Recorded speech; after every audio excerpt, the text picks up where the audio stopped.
हमारा टॉपिक है वैद्युत फ्लक्स। वैद्युत फ्लक्स क्या होता है? किसी वैद्युत क्षेत्र में स्थित किसी काल्पनिक पृष्ठ से, किसी वैद्युत क्षेत्र में स्थित किसी काल्पनिक पृष्ठ से, कोई वैद्युत क्षेत्र है उसमें हमने काल्पनिक पृष्ठ लिया है, पृष्ठ के लंबवत दिशा में गुजरने वाली कुल वैद्युत बल रेखाओं की संख्या को उस पृष्ठ से बद्ध वैद्युत फ्लक्स कहते हैं। ठीक है, मान लो कि ये वैद्युत बल रेखाएं निकल रही हैं। ठीक है,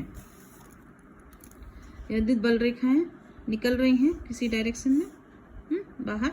अब यहाँ पे अगर हम कोई सरफेस रख लेते हैं, ठीक है, अगर कोई एक छोटा सरफेस रखते हैं तो उसमें से गुजरने वाली कितनी बल रेखाओं का संख्या है वही उसका वैद्युत फ्लक्स कहलाता है। मान लो कि हमने इतना बड़ा एरिया रखा तो इसमें से गुजरने वाली जितनी वैद्युत बल रेखाएं हैं उनकी जो संख्या है वही उसका वैद्युत फ्लक्स कहलाता है।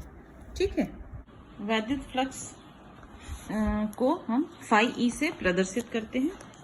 वैद्युत फ्लक्स का जो मात्रक होता है वो होता है न्यूटन मीटर स्क्वायर प्रति कूलम, और इसकी जो विमा होती है वो होती है mL3T-3A-1। φE जो है वो एक अदिश राशि है। φE का हमको जो कैसे निकालते हैं हम φE जो है वो दो चीज़ों पे डिपेंड करती है। जो वैद्युत फ्लक्स है वो दो चीज़ों पे डिपेंड करता है, इलेक्ट्रिक फील्ड की स्ट्रेंथ पे, और दूसरा है जो हमने सरफेस जो पृष्ठ लिया है उसकी एरिया पे डिपेंड करता है। ठीक है, तो दो चीज़ों पे डिपेंड कर रहा है, जो पृष्ठ लिया है उसके एरिया पे, दूसरा उसके फील्ड की स्ट्रेंथ पे। अब ये देखिए हमने यहाँ क्या लिया हुआ है, इलेक्ट्रिक फील्ड लिया हुआ है। यहाँ पे एक सरफेस पृष्ठ ए रखा हुआ है। अब ये जो पृष्ठ में से जो गुजरने वाली वैद्युत बल रेखाओं का जो मान है वही फ्लक्स कहलाता है। ठीक है, इस पृष्ठ का फ्लक्स क्या होगा, इस पृष्ठ में से गुजरने वाली जो वैद्युत फ्लक्स रेखाओं का जो माप है वही इस पृष्ठ का फ्लक्स कहलाता है। तो यहाँ देख रहे हैं हम कि एक इलेक्ट्रिक फील्ड है और ये वैद्युत बल रेखाएं इस एरिया में से गुजर रही हैं। ठीक है, डायरेक्शन है तो DA की जो डायरेक्शन है वही इलेक्ट्रिक फील्ड की डायरेक्शन है। तो जब हम छोटा सा एरिया लेते हैं तो इसमें से जो गुजरने वाली वैद्युत बल रेखाओं का मान कितना होगा, dφE। छोटा एरिया है तो उसमें से थोड़ी सी ही बल रेखाएं गुजरेंगी, उसको हम किससे डिनोट करते हैं, dφE। dφE बराबर E.dA। ठीक है, ये हमारे छोटे एरिया के लिए। फिर जब हमको पूरे पृष्ठ का लेना होगा तो हम क्या करेंगे, इसी फॉर्मूला को इंटीग्रेट कर देते हैं। ठीक है, इसको हम जब हमको पूर्ण पृष्ठ के लिए लेना है तो जब पूर्ण पृष्ठ के लिए हमको वैद्युत फ्लक्स कैलकुलेट करना है तो हम क्या करते हैं, इस फॉर्मूला को हम इंटीग्रेट कर देते हैं पूर्ण पृष्ठ ए का फ्लक्स निकालने के लिए। तो ये जब इंटीग्रेट करेंगे तो क्या हो जाएगा, dφE बराबर इंटीग्रेशन E.dA सरफेस इंटीग्रल ए। ठीक, ये तो इसमें जो हमारा E है वो तो इंटीग्रेट नहीं होगा, ये क्या इंटीग्रेट होगा हमारा, सिर्फ ये एरिया जो है वो इंटीग्रेट होगा, और ये कितना हो जाएगा, φE। तो हमारा, और ये कितना हो जाएगा, φE। तो हमारा फॉर्मूला क्या बन जा रहा है, φE बराबर E सरफेस इंटीग्रेशन dA। ठीक है, हमको अब देखिए नेक्स्ट हम लेते हैं, अगर ये जो एरिया है वो हम बंद सरफेस लेते हैं। ठीक है, तो जब कोई बंद पृष्ठ लेते हैं तो हमारी ये फॉर्मूला क्या बन जाती है, φE बराबर E क्लोज सरफेस इंटीग्रल। ये बंद पृष्ठ के लिए हमारा जो इंटीग्रेशन का साइन है इसको इस तरह से गोला बनाते, तो इसका मतलब क्या होता है कि ये हमारा पृष्ठ जो है वो बंद पृष्ठ है। ठीक है, इस तरह से इसकी फॉर्मूला बन गई। ठीक है, तो जब हम ये पूरा एरिया लेते हैं तो ये वाला पोर्शन क्या हो जाता है, ई डॉट ए, फाई ई बराबर कितना हो गया, ई डॉट ई। ठीक है,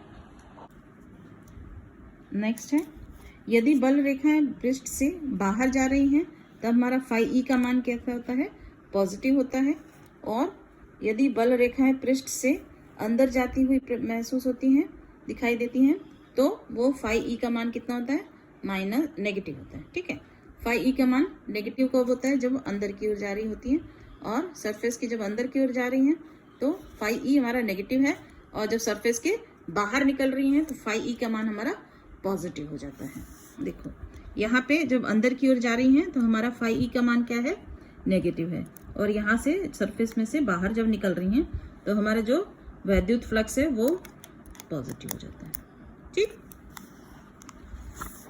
अब देखो हमारे पास एक कंडीशन है कि हमने इसमें क्या लिया है कि ये इलेक्ट्रिक लाइन ऑफ फोर्सेस है, इससे परपेंडिकुलर हमने सीधे ऐसे डायरेक्शन में एक सरफेस रखा हुआ है। ठीक है, मान लो कि ये इलेक्ट्रिक लाइन ऑफ फोर्सेस हैं, अगर दोनों के बीच में कुछ एंगल है, ठीक है, ये लाइंस ऑफ फोर्स, ये इलेक्ट्रिक लाइंस ऑफ फोर्सेस हैं, और हमारा सरफेस है कि ये डायरेक्शन है इलेक्ट्रिक लाइन ऑफ फोर्सेस का, और ये हमारा जो सरफेस हमने लिया है ये थोड़ा सा ऐसे टिल्टेड है, तो इन दोनों के बीच में एंगुलर डिफरेंस कुछ होगा थीटा का।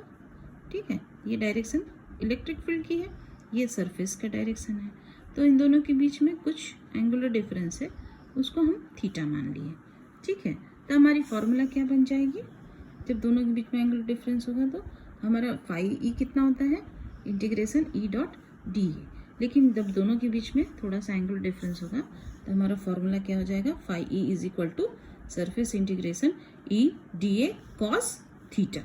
क्या हो जाएगा, phi E is equal to surface integration E D A cos theta, क्योंकि हमारे दोनों डायरेक्शन में अंतर आ गया है। ठीक है, दोनों के बीच में कुछ एंगुलर डिफरेंस है थीटा का, तो उसको हम कॉस थीटा से शो करते हैं।